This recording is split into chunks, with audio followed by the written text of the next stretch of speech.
Ashamaa harka fuunee daawwattoota fi hordoftoota keenya akkam nagaa keessanii nageenya koo kan jaalalaaf kabajaa bakka jirtanitti isin argama. Egaan daawwattoota hordoftoota keenya qophii tokko qabadhee isiniif dhiyaadheera. Hamma xumura qophii kiyyaatti na waliin turan affeerraa kooti. Namoonni YouTube chaanaalii keenyaaf haaraa taatan subscribe gochuun erga gootanii like gochuus hin irraanfatinaa. Viidiyoo keenya jalqabatti yoo seentan like gochuun barbaachisaadha. Viidiyooleen keenya akka hiriyoota keessaniif raabsamu nu fayyada jechuudha.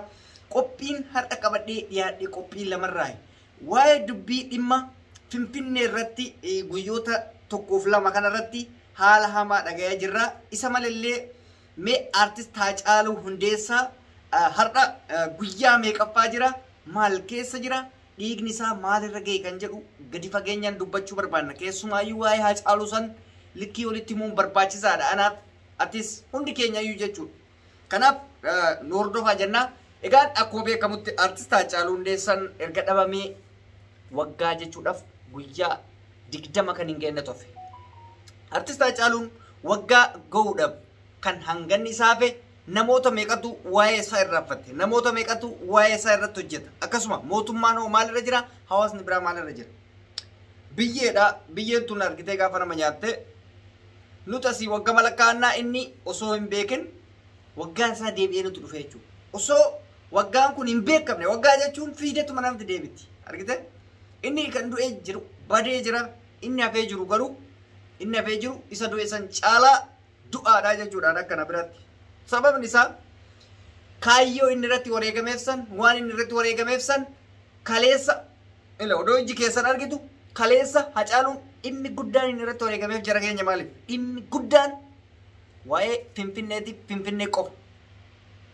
Guyyaa kaleessaa bilxiginnaan guyyaa adiin uummata Oromoo gurgurtee guyyaa adiin Finfinnee inni irratti wareegameef san, Finfinnee inni uummata jibbuuf irratti wareegameef san giddugala aadaa Amaaraa jedhanii lafa hammanan jedhamne fuudhanii kennaniif.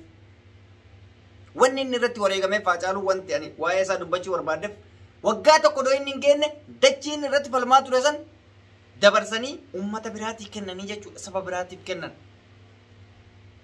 Kaaremeetira hammanan jedhamne giddugala aadaa fooqii akka tolutti jechuu diizaayina kennanii mootummaan Adaanech Abbabeetii fi Abiyyi Ahmad kaleessa akka ajaa'ibaatti eebbisiisaniif. Kana jechuun maal jechuu? Haacaaluu osoo hin taane anasii hundi keessantu du'e. Salphina hin xiqqaannee isiniin jedha dhugaa rabbiitiif. Lafa maqaa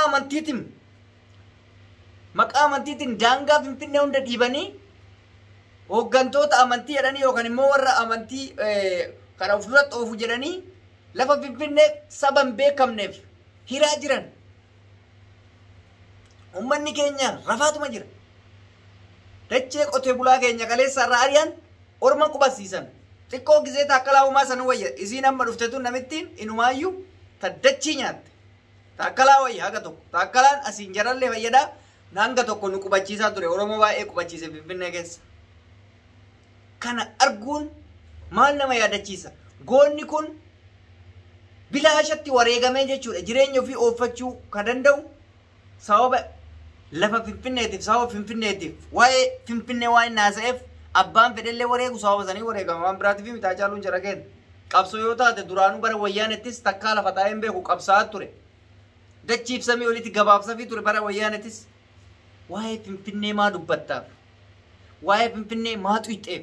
Diinni nyaatte jechuudha.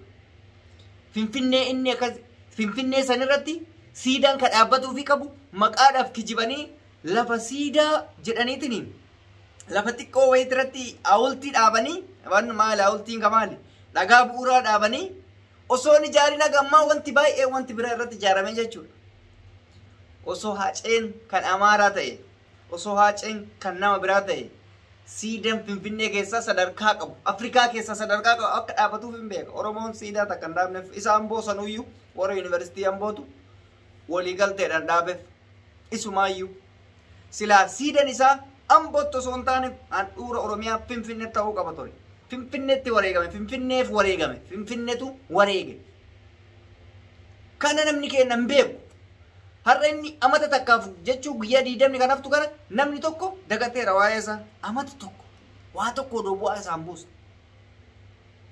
obboleeyyan isaa maatiin isaa akkasitti boo'an hayni isaanii awwaalame eenyutu baasa firee nama baasuu dhaban uummanni Oromoon callisa akkuma Jawaar fa'aatti callisan akkuma nama hundatti callisan isattis callisan lafeen gooticha keenya Haacaaluu Hundeessaa tokko keenyan waraanuudhaaf deemti jechuudha kaayyoo isaasan akka jiru bishaanitti naqnee jechuudha keessumaayyuu waa'ee Finfinnee kana Inumaayyuu faallaa bilxiginnatu dubbatan bilxiginnaan takka yoo sobden beeknu malee waa'ee Finfinnee kana bilxiginnaan takka wanti kun nuun taanee jetteetiin dubbatti warri kun inumaayyuu afaan ofii qabatee jira jechuudha kana booda maal barannaree kanarraa gootonni kanaaf jettee lubbuu kee Finfinnee fi wareegamin jennee dhaamsa koona ka erga kun callisee maal faayidaan qaba isa du'eef gumaa yoo hin baasne isa jiru balleessuun maal faayidaa qaba maaliif of jalaa balleessina amma hunda caalaa yoo dhuguma quuqamni sabaa warri keessatti warri biyyi jirtan isinii dhagaame yoo qaama mootummallee ta'e qaama mormituu jechuudha waggaa isaa waggaa tokkoffaa isaa gaafa kabajan siidan Finfinnee keessatti yoo dhaabbatee qophaa'aa ta'e achirratti waggaa isaa hin kabajamne namni Finfinneedhaaf wareegamu gatii hin qabu gatii tokko hin qabu afaanuma qullaa waggaa isaa jettee yoo boossee waan goote takka gatii takka hin qabdu sin jedhe bakkuma bilxiginnaan kijibdee dhagaa bu'uuraa keette sanitti siidaa gaarii tokko dhaabifabbo silaa dhuguma biyyi suni biyya dimokiraasii yookaan biyya Oromoo biyya jaalalaa taate Finfinneen sunuta Oromoo jedhamte kana taate bakka siidaa miliiksa silaa siidaa Hacaaluutu dhaabbatuu qabaa bar silaa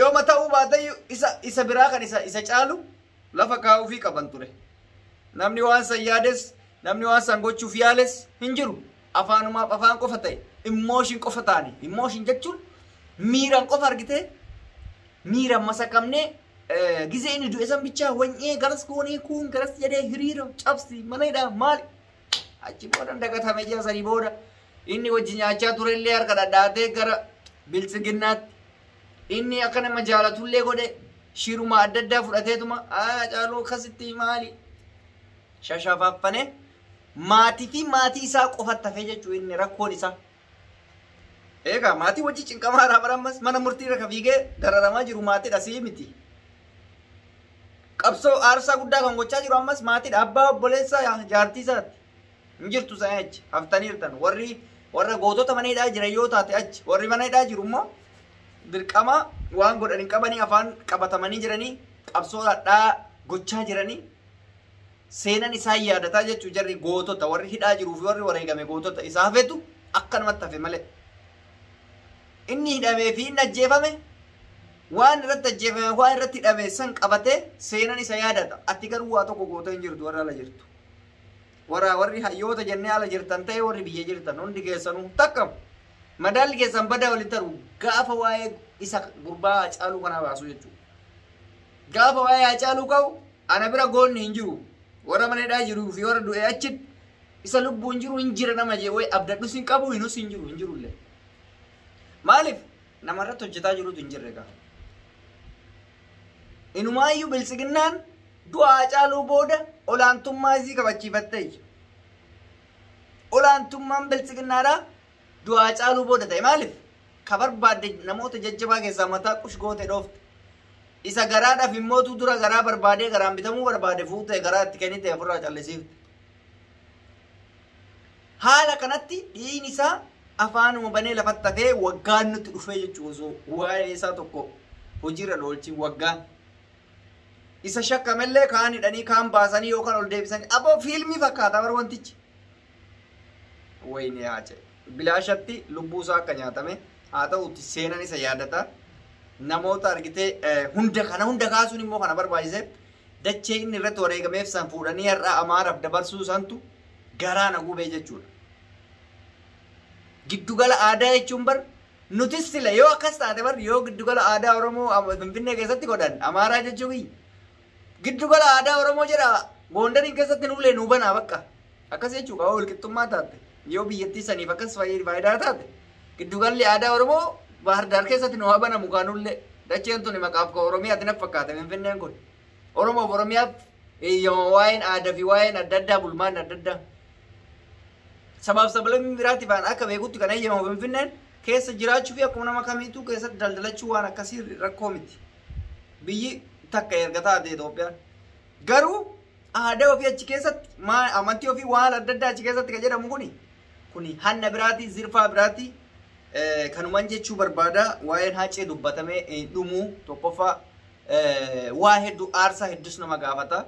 Rabbi obsa nuuf haa kennu. Egaan daawwattoota hordoftoota keenya hanganuma mee hanga guyyaan amata isaa ga'u yoo irratti hojjetame jennee irraa haasofne waan ta'eef inni yoomuu onnee keenya keessa jira. Isinis akkasuma onnee keessan keessa akka jiru abdii qaba namarratti hojjetutu dhabame malee qophii keenya xumuree jira. Daawwattoota hordoftoota keenya viidiyoo keenya yoo ilaaltan subscribe gochuu isin irraanfatina akkasuma mallattoo laayikii yoo nu jettan baay'ee nu barbaachisa jechuudha. Qophii kiyya xumuree jira. Reedii Adam TV turtii nu waliin gootaniif galatoomaa isiniin jenna. Fayyadaa.